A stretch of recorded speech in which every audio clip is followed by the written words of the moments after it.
I'm about to tell you something that official history has been hiding from you, because they won't allow it to be said. In 1909, in the scorching heat of the Arizona desert, a man noticed something strange on the rocky surface of the north wall of the Grand Canyon. A hollow. But not just any hollow. When he came back out, he spent the rest of his life repeating a single sentence. "They won't let me talk about what I saw in there."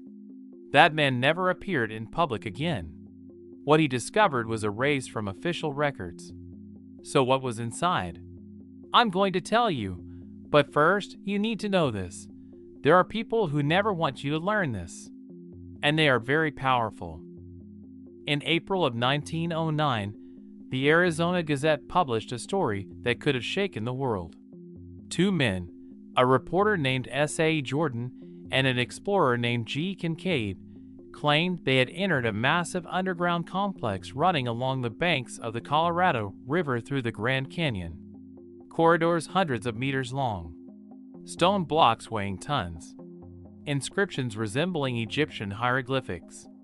Rooms containing mummified human remains. And the architecture of this complex belonged to no known Native American culture. On the contrary, it almost perfectly mirrored ancient Egyptian and Mesopotamian structures thousands of kilometers away. And from that moment on, the Smithsonian Institution stepped in. Their official statement was short and clear. There is no such discovery. There is no such excavation. There is no such find. The newspaper article? Speculation? Kincaid and Jordan? Erased from the records.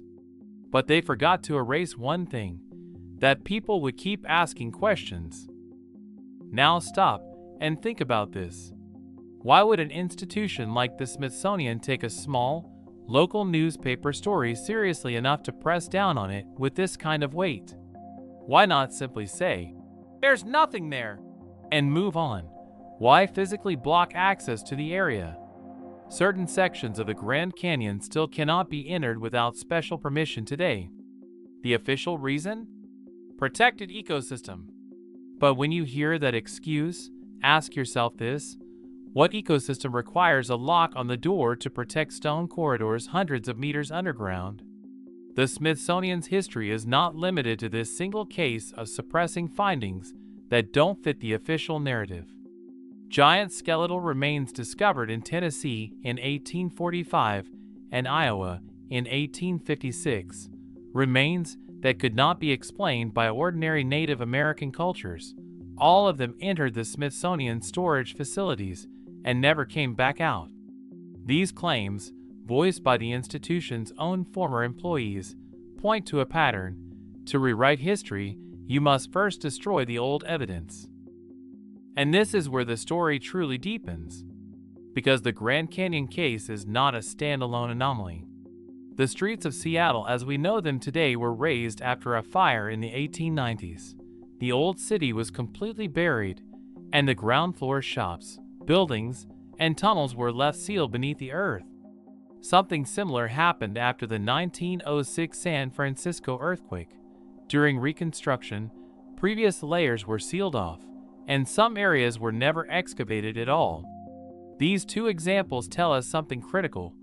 Throughout history, one layer of civilization has been built on top of another, covered over, and what lies beneath has always been hidden. The Grand Canyon represents the most extreme point of this buried civilization logic, because what is buried there is not just a city or a living space, but the entire trace of a civilization. So who is this civilization? This is where Tartaria enters the picture. A vast empire whose name you won't find in official history books, yet one that covered a huge portion of 18th century European maps.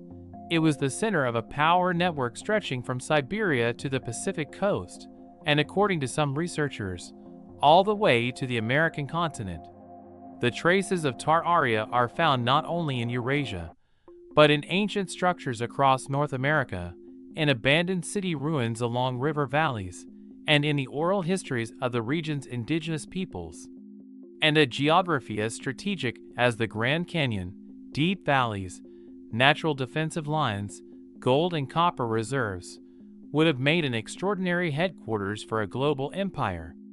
What Kincaid claimed to have found in 1909 may have been the southwesternmost remnant of that empire. But we have to ask, who built a complex carved into the walls of the Grand Canyon, filled with hieroglyphics, stocked with mummified bodies? This engineering question converges with one of history's greatest and most striking mysteries.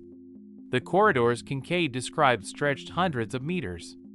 Rooms carved into solid rock or framed with stone blocks weighing tons. Reaching the Grand Canyon is extremely difficult even with modern equipment. We're talking about a journey that took hours on horseback in 1909. So how did the builders transport their materials there? The answer to that question leads us to the lost technology theory. The structures believed to carry Tartaria's fingerprints share a common trait. The speed and scale of construction cannot be explained by the known technology of the era. The great cathedrals across Europe, the ancient palaces of Russia, the lost cities of Central Asia, all of them push against the limits of standard historical explanation. The Grand Canyon underground complex belongs in the same category.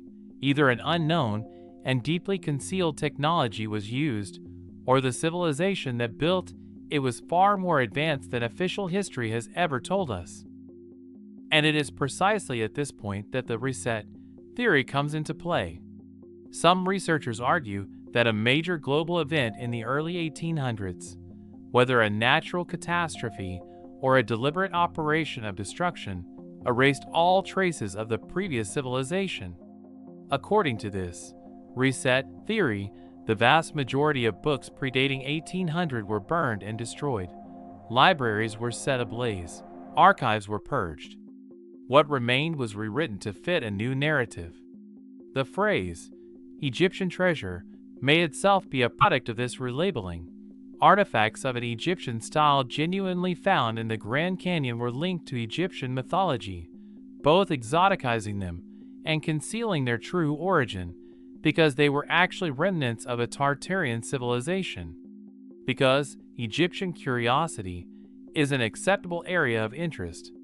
But saying, there are Tartarian remains on the American continent, would demolish the entire edifice of official historiography, and that is something they would never allow. Now go back and look at that sealed-off area one more time. Certain valleys along the north rim of the Grand Canyon still cannot be entered without special authorization today. NASA satellite imagery shows regular geometric shapes in these regions, symmetrical structures of a kind that nature cannot produce. And the Smithsonian? Still silent. Because silence itself is an answer. If there were truly nothing there, there would be no logical reason to lock the doors. But the doors are locked. And right now, you are inside a story that official history could never bring itself to tell you. What lies in the depths of the Grand Canyon? An Egyptian relic? A Tartarian outpost? Or something else entirely? Something that would overturn everything we think we know?